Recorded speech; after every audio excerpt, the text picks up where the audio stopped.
Okay, we are running live right now, friends. We are they are starting to release captive here, the hostages.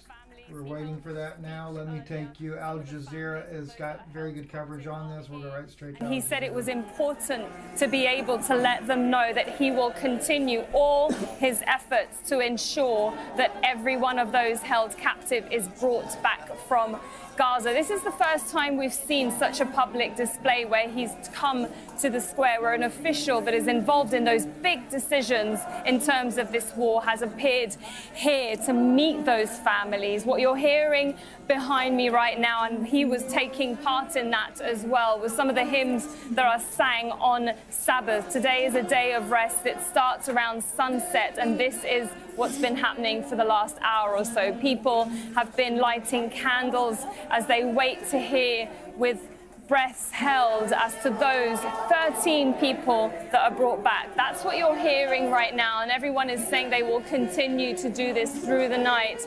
A reminder not just for those that are being brought back, but also for the families. One of the captives is a 4-year-old. It's actually her birthday today, and her family were hoping that she would be on one of she'd be named on the list of people that will be coming over today to Israel, but it turns out she's not, and that's why everyone is hoping that in the next few days we'll see more of them coming back, and that will fill those families with some form of hope for the next batch of people, possibly after this 4 days, if there ends up being an extension, if there ends up being more captives released. We had spoken to a brother of one of the soldiers that was held. I just want to show you here, actually. Let me just stop for a moment so you can see there is Hamas to bring over the hostages, members. and there are 4 Israeli helicopters waiting to then fly them to Tel Aviv, where they will be medically checked out. There will be also on the helicopters professionals just to give you a little bit of a background on board to deal with the children, the trauma that they no doubt suffered during this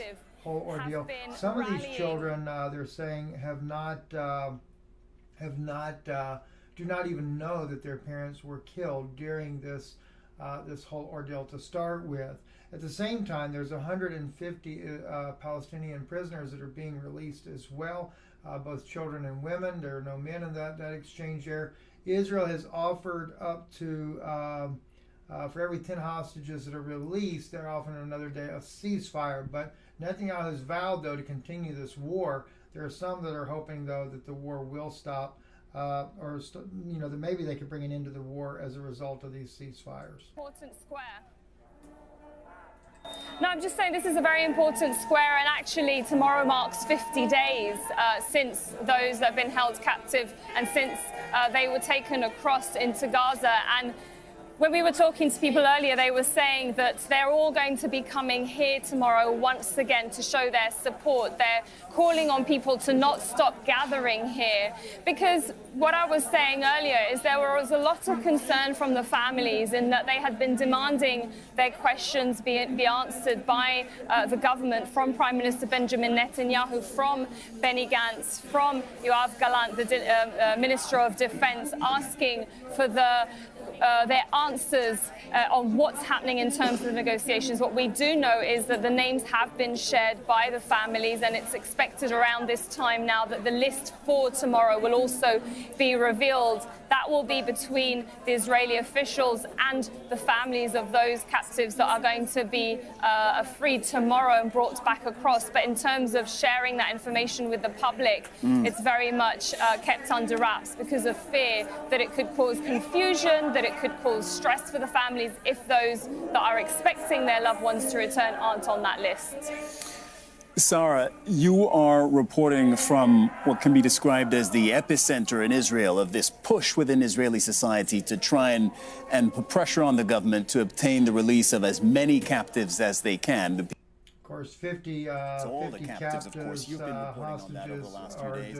You just saw Benny Gantz, a member of the war cabinet, who was in that crowd, quite telling moments after Israeli media started reporting that the captives and of course, were being there's released. still the looming possibility that a large number of those have been killed in air raids by Israel. Now, that still remains to be seen. There have been different reports They've been coming out transported that from up two to Israeli 60 jails to the Israeli Offa prison hostages have south been of killed Ramallah in due the to occupied West airstrikes. Bank. 24 of the That detainees we do approved for not know release the are answer women. to as of 15 yet. are That children. we'll Many only of them discover jailed that for more and more offenses such as as throwing time goes stones. on. They come Maybe from that no areas one was across the killed. We occupied just West don't Bank, really but know most yet are from occupied if East that was Jerusalem, which propaganda means that or they not. are effectively I've always argued under that I felt like Israeli that Israel police knew where these control. hostages were.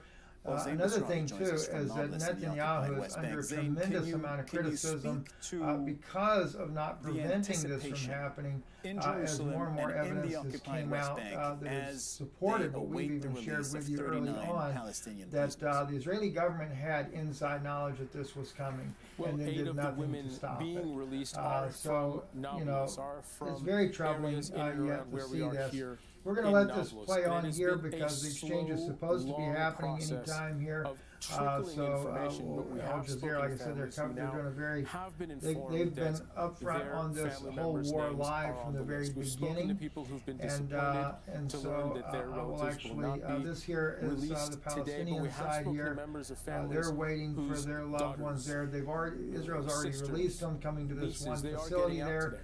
The They've already 150 started there to where they decorate the will be rooms. Family members are arriving. gathering It in was their supposed to homes. be that Parents the are at Israeli for hostages would prison be or at the released first, checkpoint and waiting then for them they to would, cross over. then We the understand it's a matter of Palestinians would hours, be released. But probably around it 8 appears to p.m. be or that the Israelis have midnight already local released the time Palestinian when they will be prisoners. returning They're home. going to And a there's a particular great deal of place excitement. there There has been near the West anticipation. Bank People were a bit before they weary, cross over and into of the course, West Bank. those that have been And left then again, of disappointed course, are no doubt going to then be we will looking see forward what to actually another happens chance, as a another result round of releases. But the there are release people who are very or excited possible at what is release happening, though they of describe an hostages incomplete that are being happiness. held by Hamas. The issue of coming up very Palestinian soon prisoners, there. those in detention. Okay, While they're saying Palestinian people Egyptian are sources far have now from a confirmed monolith, release of the captives there handed are over to the Red certain Cross under the shared ceasefire traumas of deal. occupation So and that should the be coming imprisonment of momentarily. Palestinian Let me go ahead and people get the in audio up here so Israeli we can hear what happens as prisons this and the is prisons of their broadcast. occupiers. They say that is a kind of generational shared trauma. And just to give you a sense of how people are responding, I would like to read to you the words of one of the mothers of 4 men serving life sentences. By and large, the largest group of prisoners out of the 7,200, more than 7,200 people in Israeli detention are young men and boys.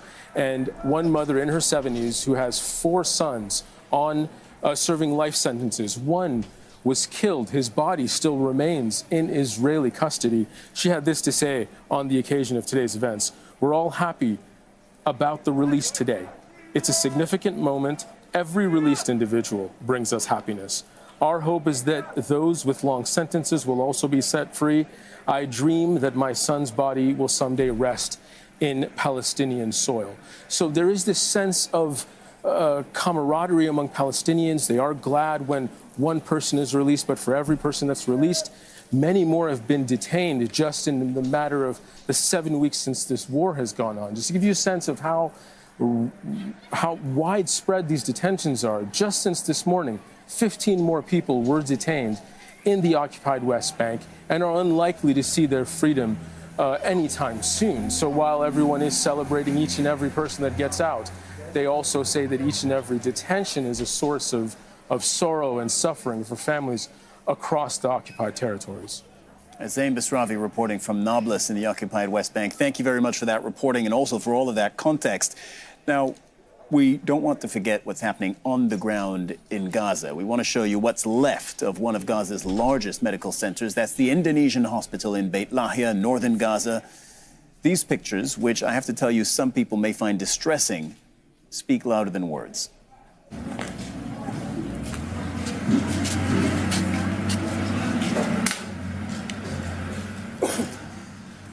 Bodies have not been buried there because it has not been safe to venture outdoors to dig graves. Israeli tanks and snipers have surrounded the hospital for days. The facility went out of service a week ago after struggling to operate with minimal fuel and medical supplies. In its final days, surgeons performed operations without any anesthetic and by torchlight. What you're seeing now is the aftermath. Hundreds of displaced Palestinians sought shelter there after being forced from their homes.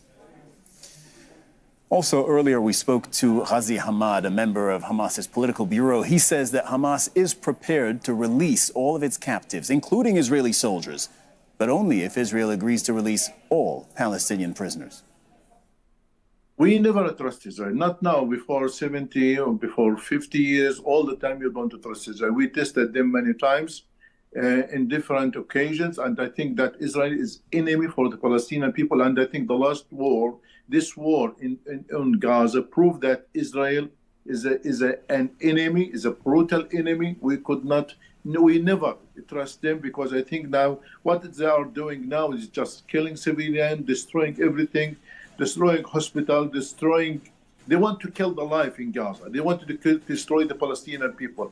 These people are not interested in anything related to the peace or coexistence or even for ceasefire. We never trust them, but I think that when they agree for our condition, because they believe that they could not do more, because till now, they did not achieve anything, either in military side or the political side. They're just killing the civilian. This is the big and the huge achievement of Israel, is to kill more civilian, but on the ground, they released this big slogan that we are going in order to destroy Hamas, to destroy the resistance, to destroy the tunnels, to bring the hostages back to Israel, but they did not anything related to these goals. So I think Israel failed to know, but they succeeded in a proud to kill more civilians and to kill elders and the children, and more than 500 children and more than 300 women. This is a big proud of Israel in the international community. So I think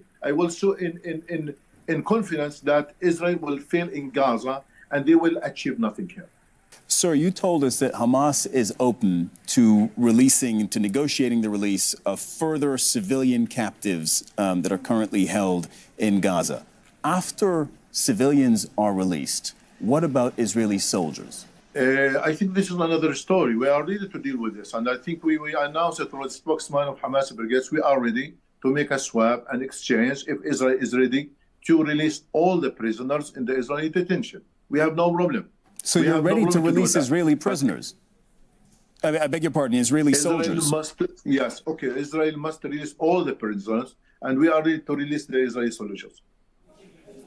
Okay, let's bring in Marwan Bashar, Al Jazeera senior political analyst. And Marwan, you've been watching the events of the last 20 minutes with us unfold in the studio. We're in the middle of this deal, right? This is day one of the deal. By the end of the day, we'll know whether the swap, the exchange, has taken place. Captives out of Gaza and Palestinian prisoners out of Israeli jails. It seems one half of it is pretty much confirmed. We're getting confirmation from the news agencies Reuters and AFP that both Israel and Hamas are saying, yes, the captives, the 13 captives are out of Hamas's hands, as well as 12 Thai nationals. So that's 25 people today.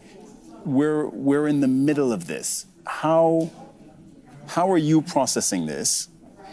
What kind of conclusions? It's too early for conclusions, but should viewers start to draw from this? Well, clearly this will be the pilot. Things to come. If it works today, it means it could definitely work the following few days. Just see if RT is trying to cover this as well or not. A lot rides on the success of the exchange today. Let's take a pause with according to plan. There is mechanism with Al Jazeera and see what the settlement expansion was, unbearable. Basically, the talks about annexation, about openly genocide, the attack on holy sites, the harassment of Palestinian women, of Palestinian children, double standards, a regime of apartheid, and I am not saying this. Well-known organizations, human rights organizations, have called it an apartheid regime. So speaking about these missed opportunities is honestly, I find it really offensive for a people that is a colonized people, an oppressed people, an occupied people, and that the Palestinians have indeed the right to defend themselves according to international law. And one last thing, I'm not speaking about genocide lightly here. I'm speaking about genocide because I think that international law gives me the chance to speak about it, because I think there are several analysts that speak about genocide in this case, and the concrete risk of genocide has been, denounced and exposed. Ramona, you're absolutely right. I mean, up until like 15 seconds ago, using that term, you should have some gravitas, because the U.S. would say the Uyghurs are suffering genocide. They're not. The Ukrainians are suffering genocide. No, they're not. And then when it's being asked of the U.S. administration, they get really nervous and they change the topic. Okay, Alon, we're rapidly running out of time. I want to ask you a question. Israel is not winning the information war here. The 50 beheaded baby story was a flop. The tunnels under Al-Shifa, that looks like a flop too here. I mean, is this sloppiness or arrogance? Go ahead. I don't think it's either sloppiness or arrogance. Israelis still continue to believe absolutely there is a massive network of tunnels under the ground, and they are still looking for that. But let me just be very, very clear about one thing. I am absolutely being disturbed for years, extremely concerned about what the Israelis have been doing in the West Bank. To me, has this never been acceptable? Never. And I have written extensively on that subject. But again, when we speak about genocide and annihilation, when you take that narrative that far, you're going to create another counter-narrative that is make the situation even worse, when in fact genocide really did not happen. I agree that the Israeli retaliation in Gaza is disproportionate. But we have now to take it from here. What do we do from here? Because if we continue this acrimonious narrative between the two sides, we are not going to go anywhere. There'll be another 75 years of occupation. That should not happen. That's what I'm saying is, when you have this kind of breakdown, we have to consider the historical perspective, but also that we look at the reality today and begin to think in terms of a solution. Because keeping accusation both between the two sides is not going to find a solution. Let me set it up here, and then I'll throw it to you. It's just, the Genocide Convention talks a lot about intentionality. Well, we have a government in Israel that they're saying it to you in black and white. Wipe them out, push them out. I mean, we can go on and on about what government officials are saying. And I think that's why the discussion of genocide is being brought up, because intentionality is core. Go ahead and Rome. We're almost out of time. Just one word about that. The current Israeli government, in my view, is the worst government ever created. I agree with you. I want to give the last 30 seconds to our guest in Rome. Go ahead. Yes, I don't find it fair to downplay, the trauma of Palestinians since the Nakba and throughout generations, simply saying, oh, this is accusations, we should leave it alone. No, I don't think this is what we should do. Palestinians have all the right to ask for justice, to demand for justice before any solutions, because their trauma is there. And the fact that we deny it, because we can deny it, doesn't mean that it doesn't exist. We have seen that in other experiences, we are not allowed, and rightly so, to deny the trauma. We shouldn't do it for Al Jazeera. And just in case we have some release here, let's see what's going on. Is where helicopters are standing by to then take them to Israel, where they will ultimately be reunited with their relatives. That is the story as it stands right now. The next chapter will be 39 Palestinian prisoners to be released from Israeli jails. Has not happened yet. Who else might be coloring? We'll bring you more.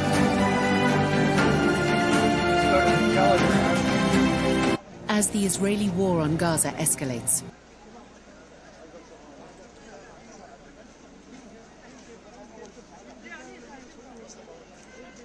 This is the Telegraph, their live stream here. And I believe we're at the Rafah border crossing there, waiting for them to come in.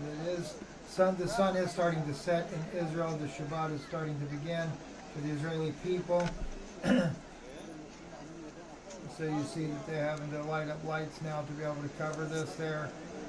They have their journalists on top of a roof there, ready to report on this. That's the Telegraph. Let me just see here real quick what else we have on here covering this. CBC News as well.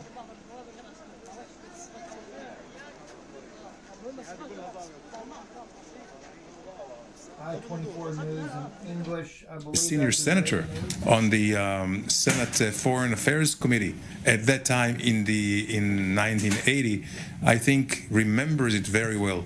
So he really, his involvement, personal involvement, I think was, as I mentioned, indispensable here. One of the things also where we're being told, there's some reports coming in that the White House has been told that none of the 13 are American citizens. That's an interesting tell point there. That it is interesting because we know that some of them have, I think like 9 have American citizenship. It's dual citizenship, so one would expect that some with American passports would be released. I did not get the tally who were these 13, whether there will be any of them will be American as well or not, but this will be interesting to see. There also, as was mentioned here, I think Guy mentioned here, I think there are at least 2. This was one of the things that I had been wondering about myself, is that with Russian citizenship, it would be knowing that 50 hostages are supposed to be released there, would they all be released on the same day? But it appears to be that they're being released daily. So the 50 over the course of the 4 days, there'd be 50 hostages in 4 days. Any updates as to, from what I understand, just that confirmation from Israeli source. And of course, we've already been seeing the trucks pour in the humanitarian aid, the much desperately needed humanitarian aid. You know, another thing that Gaza desperately needs right now are doctors, nurses, medical staff, people that can handle the injuries that have happened. But the problem is, even Doctors Without Borders, there is no safety whatsoever. As long as Israel continues this bombing campaign, there's just no way you're going to be able to treat all these wounded and injured. What really needs to happen, one, is that Israel be totally not permitted to bomb any hospitals whatsoever, and remaining hospitals, and then the more critical patients gotten outside of Gaza, whether they have a field hospital, whatever the case may be, or even, you know, the U.S. has hospital ships. You know, if Biden really wants to do something humanitarian at this point here, which to me is just a joke in itself, when they're arming and giving all the arms that Israel needs to bomb and kill all these poor children and stuff, but at least what we could do is put a ship there, a medical ship, and may already be in that area anyway there, and let the American doctors and stuff begin to treat these children, especially the children and the women there, for the injuries that they're suffering as well there. And with their hope that more hostages will be released, you have here a silent prayer for the hostages, for the missing persons, that their fate is unknown, and they carry on their chests the names and the faces of those hostages that are not going to be released today. And this is a prayer for blessing the entry of the Sabbath, but obviously it's also a prayer for the liberation of all these hostages, and every hour counts, every second counts, and you have this hourglass, or you could say this second glass, with this thread of sand, like a thread of life, an elusive thread of life. And you see this mother and her child lighting candles for the hostages, not in memory, but to keep the memory of life. I'm going to jump back over to Al Jazeera and just see what they're reporting on as of right now. Okay, that's an old news clip there. This is a man that was talking about he's been there 27 years inside of Gaza. His house was bombed the 3rd day of the attack there, and he said his children, his youngest 13-year-old son there, has already gone through 5 Israeli wars there inside of Gaza. And of course, as you can see, the mass graves and stuff, it is truly a humanitarian catastrophe that is taking place without a doubt. I'm going to take real quick. I'd like to try just because I want to be able to get the different perspectives from different news sources as we're going on here that is covering this live right now, and so that we can see the different aspects of the war. There we have I-24 Israeli news that is the English version there. NBC is also streaming this as well. Let's just see what NBC may or may not be saying at this point here. Let's listen in. And Tel Aviv bureau chief and somebody our viewers are lucky enough to have become used to seeing as we've had this conversation, because you continue to be so generous with your time with us. Martin, good morning. Thank you for being here. So as we've discussed, you have this personal connection to the conflict in addition to an expertise in this area, but you had several relatives who were taken hostage by Hamas. 2 of them were released weeks ago, 2 women. But we know that you do still have other relatives of yours that are being held, which puts you in this unique position of being personally affected by what could happen today. What's going through your mind, first of all, if you wouldn't mind sharing, but also if you could tell us about any type of information or communication that you are receiving as you await news of family members, how that is being communicated to people who are still going through this. Well, Savannah, the members of the hostages who are about to be released, the families have already been told who is on that list. And of course, that question of whether it's your family or other families, will your loved one come home today? So in the case of my particular family, which is not unique by any means, unfortunately, sadly, we're of course hoping that our hostages, our members of the family will be released this week. I still have seven members of my family are still held hostages of my wife's family, including Yael. She's 3 years old. Nave, he's 8 years old. And we have Noam, who's 12 years old. So we're hoping they're going to be free today. And if not today, then tomorrow, maybe the next day. This is really a difficult time for many families. It's this contradiction, this is like manic depressive state of joy, hoping it's going to be your family, and sorrow if it isn't. Oh, manic depressive, what a way to put it. Martin, there's been this reporting on how instrumental President Biden was just in pushing personally with Netanyahu. Okay, we're going, pushing, oh gosh. Biden and Netanyahu, what disgusting to even hear that. Occupied East Jerusalem and Tel Aviv, but let's start in Gaza and Tariq Abu Azum, who, of course, for the past 48 days has been tirelessly covering the impact of this ongoing conflict on the ground there. Tariq, this must mean a huge amount, even though it is only 4 days for now. Nevertheless, what impact is it having on the lives of people there in Gaza?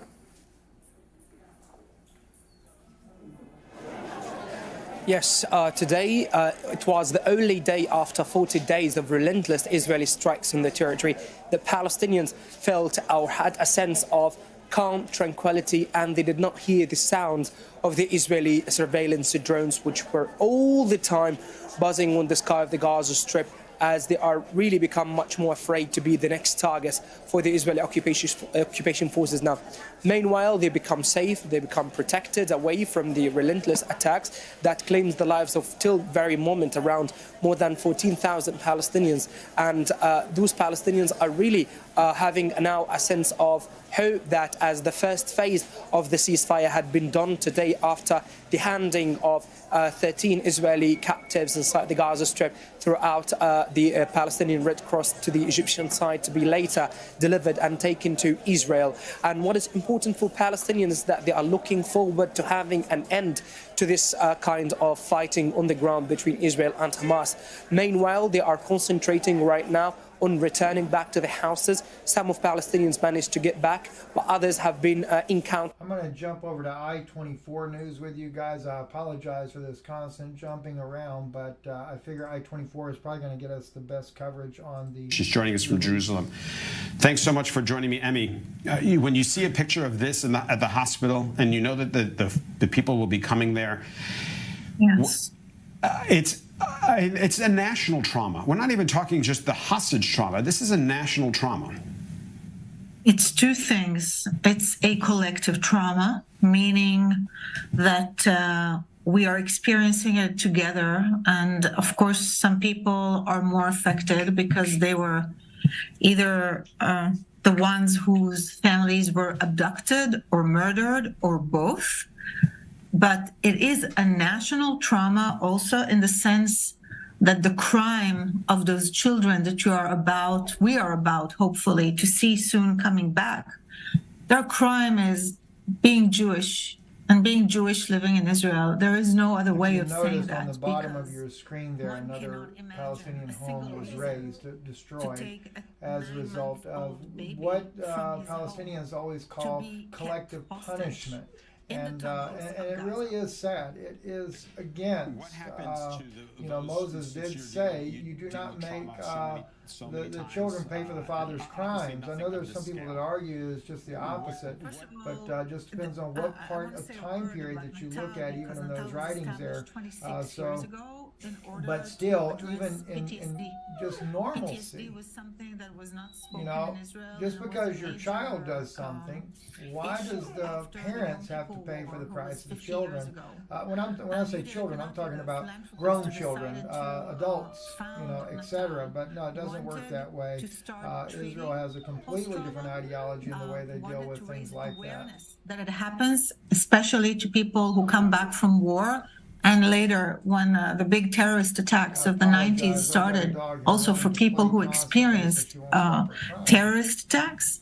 And it started with the helplines. The helplines are just the most accessible way from your home to get help from volunteers. It's not a 911 that, it's just a call to, ask for someone to come. It is a possibility to receive some kind of therapeutic help from afar. And I have to say that the first, because we're functioning 24/7, on October 7th at 6:29, we already received calls from people in their safe rooms, people from the Gaza envelope who had experienced PTSD in the past and therefore knew the number of our helpline, and they started calling. The beginning was just missiles and the regular, I'm saying regular, because nothing is regular, but the regular panic attacks that people or their children or their elderlies might experience when such a missile attacks started.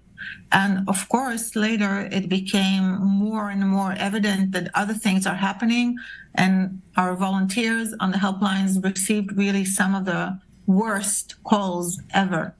If I may, though, there's so many who would say that what is happening to what will happen to the 240 plus hostages. Remember, they've been behind underground, behind walls for 49 days. These 240 people that. How does someone even come out of that trauma alive, and they're mentally alive? I mean, I wouldn't even, I can imagine it's indescribable. Yes, well, first of all, let's remember that right now we're hoping to see the first 13. The others are still there. Many of them, we have no idea when and if they will be coming out. So it's definitely something to remind ourselves, not to mention the fact that we have 2 Israeli citizens who are mentally ill, who crossed by mistake the borders 7 years ago, Avera Mengistu and Hisham Asayed. They were never returned by Hamas. Not to mention the fact that only about a year ago, we received the first sign of life from Avera Mengistu. So this is just to remind us that this is not a first event.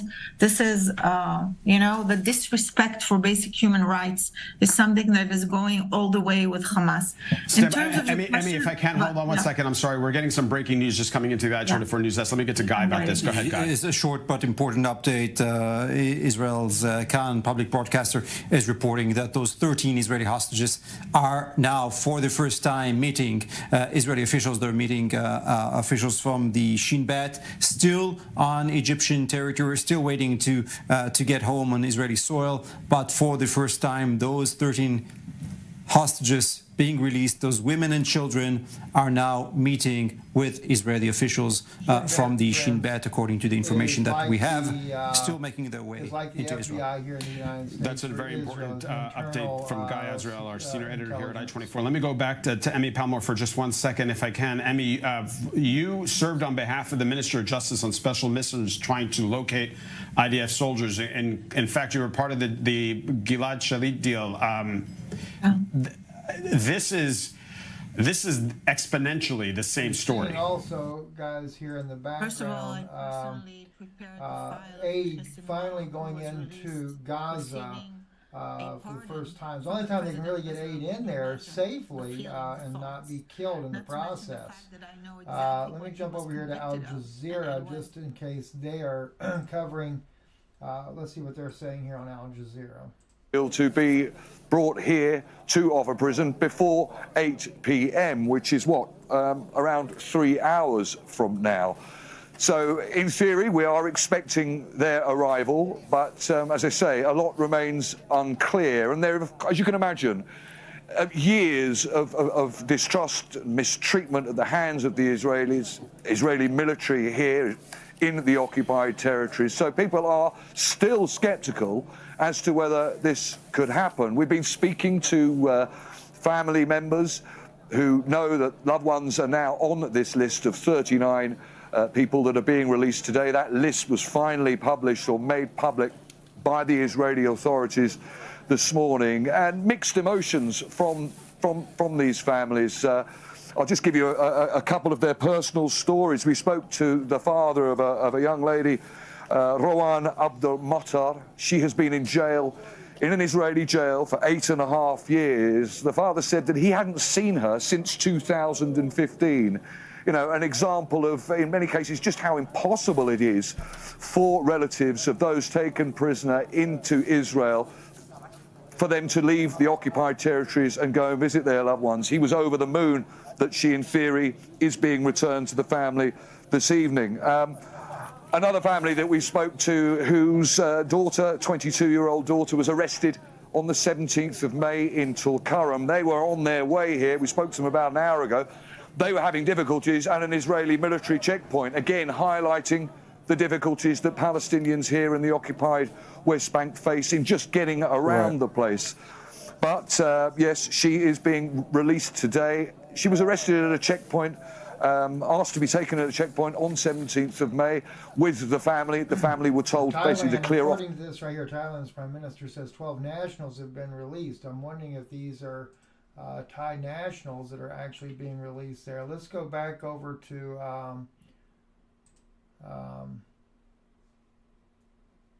okay, definitely don't need to see NBC at this point here. Let me come back over here to the Israeli side.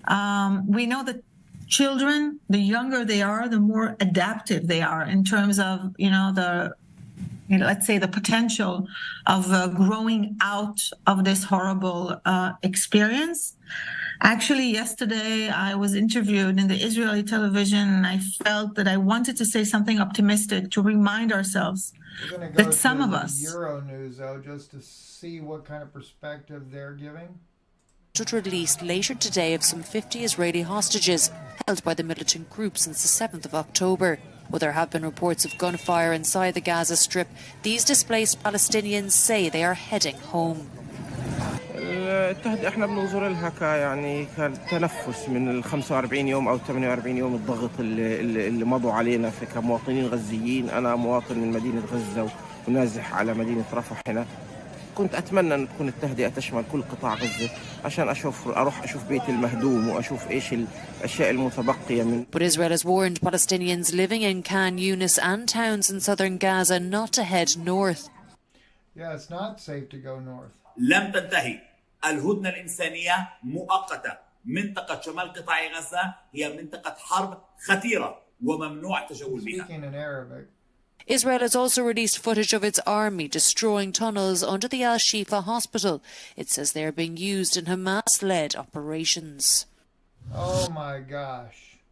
They destroyed the tunnels under Al-Shifa. They destroyed what Israel built in 1983. They destroyed it. They did not show it to you because they don't want you to know that Hamas is not the one that built that network system under the Al-Shifa hospital.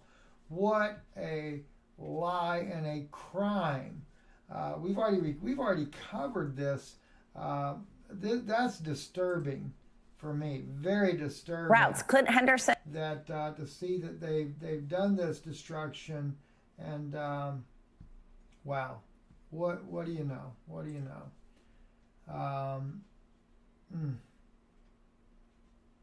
What can I say? Let's see what So why shouldn't we support producers who are generating profits and stop importing from Europe or even farther? We will drop those two there. We'll stick with just I-24 and we'll stick with Al Jazeera right now on what's going on. Let's see what Al Jazeera... Family members, but what we've been seeing here today is certainly on a day of rest that started a few hours ago, which is the Jewish day of rest known as Sabbath, coming together. We've seen candles being lit, we've seen music, we've seen prayers, and that's what I don't know if you can hear it right now, but it's happening towards my right there, and art therapy, talking therapy, and really a kind of sense of unity to show that moving forward there is some hope to some degree, but also concern that after these 4 days, whether any of those other captives will be released, because the worry is that once those airstrikes resume, they potentially could get killed in those airstrikes, and they obviously want them all back here alive. And Sarah, we understand the Israeli leadership are asking the family members to be tight-lipped about what information perhaps their relatives have to say regarding their time in captivity in Gaza. Why do we understand that to be? I assume it's because operationally they're worried as soon as the conflict starts again, they could compromise important information. Well, right now, since this release, Israeli media is talking about and questioning how come they've not heard anything just yet on the new list of names for those that will be released tomorrow. We don't know how many will be released tomorrow, but there are questions as to whether it has been handed over to the Israelis. It's still not clear. That handing over of those names was supposed to happen around the same time, and it looks like Benny Gantz, I don't know if you can see the scrum there just behind me, it looks like Benny Gantz is making his way out, having had that conversation with the family members just down there. And the reason why he's heading out from that direction is just behind us is what's known as Kiryat. Kiryat is the defense ministry. It's also the headquarters for the military, where that war cabinet meeting has been taking place every single day almost, where they're making those decisions just behind us over there. And this is why actually the families chose this place here as what is known as Hostage Square, because just behind us there is where those speeches are held, where those meetings are held, where those important decisions are made as well. And that's why he'll be heading there. We don't know whether we'll be hearing from anyone official, whether we'll be hearing from Prime Minister Benjamin Netanyahu, whether we'll be hearing from the others, but we have heard from the Minister of Defense, who's reminding people that despite the ceasefire, this pause in fighting for 4 days, the war will resume. And that's something... Let's see what I-24 is now reporting on now. Sorry, I can't see so far where I am. I should have brought my glasses into the studio. I will tell you that we're getting word into I-24 News right now that the U.S. and the U.K. have said that the 13 are not British or U.K. citizens, nor are they American citizens. That's an interesting fact that you should all know about right now. I'm also joined in studio by Major General Eitan Dangot. If you're just joining us, he's the former coordinator for Kogat, which is the Israeli agency that handles the Palestinian territories. Major General, you disappeared for us for about 20 minutes for a very good reason, an important reason. Tell us. I will tell it shortly. Please. I got first time phone call from my son, who is one of the soldiers who are fighting inside Gaza. Very exciting, and He's good. He's safe. To myself, yes. No, that's all that matters. He's safe. That's good. The most important thing for me that happened in the last weeks. And you haven't heard from him in... I haven't heard from him from the moment he entered, a few days before entered to Gaza, and now it was the first time that he succeeded to call us. The look on your face says everything. Exactly. It's hard to get emotion from such a general. Maybe such general, a general. I know. There is a lot, but can I tell you that I think this is the feeling of many people, parents in Israel, family members, that have some other hospitals. We're also following at this hour that the release of the Palestinian prisoners appears to still be in motion. This is a key part of the deal, and will reflect on what happens in the days ahead with this staggered release of more hostages. So we're keeping an eye on Ofer prison. We're told that this is the location where the Palestinian prisoners will be released, and that has not happened yet, but is supposed to within the hour. Great. Zach Anders joining us live again. Thanks so much for joining us. I-24 News correspondent Zach Anders. I want to go back to Emmy Palmer, who's the chair of Natal, the Israel Trauma and Resiliency Center. I wanted to bring you back in because I wanted to talk about the children versus the adults that will be released at... Well, at this point now, they're not even letting you see that those officials have... to this moment when it comes to what's going to happen in 4 days' time? This is the Israeli prison where they're... Well, look, I mean, the mood in Israel at the moment, I think, is still behind this war. It's difficult to say for sure, but at the heart of it, the crux of this is the fact that October the 7th and the horror and trauma that the Israelis went through on that day is still incredibly raw in the country of Israel. And it shocked many, many people. It shattered their faith in the security of the country. It shattered their faith in the intelligence that the country has, the military, the government. Even many, many peace-minded Israelis, those who've worked for decades trying to build bridges with Palestinians, trying to advocate for equal rights for Palestinians, trying to work towards a two-state solution. Even many of them were shaken by October the 7th, and some feel that now is not the time to be talking about such things. People blame Benjamin Netanyahu, but they don't necessarily think that the war is the wrong thing to be doing. They blame Netanyahu because they think that his policies of bolstering Hamas, that's how it's being discussed in Israel, bolstering Hamas as an effort to sabotage that two-state solution by dividing the Palestinians further, that was a massive security blunder. He misunderstood Hamas. He thought that Hamas could be essentially bought off with international money coming in and that they would be content with... We've heard this before, and of course my view is that no. There's a much bigger picture at play here, and it serves the purpose. The book, and I've talked to you guys about this before. I actually seen the book here. Where did I have it? Holocaust Victims Accused. This is written by Rabbi Schoenfeld, and this is the book where the rabbis show that the Jews were killing. The Jewish Congress of Switzerland allowed many Jews to go to their death in order to get a two-state solution. So what is the objective here? I think it's going to be a one-world government and a much broader war that will entail Syria, Iran, Lebanon, etc.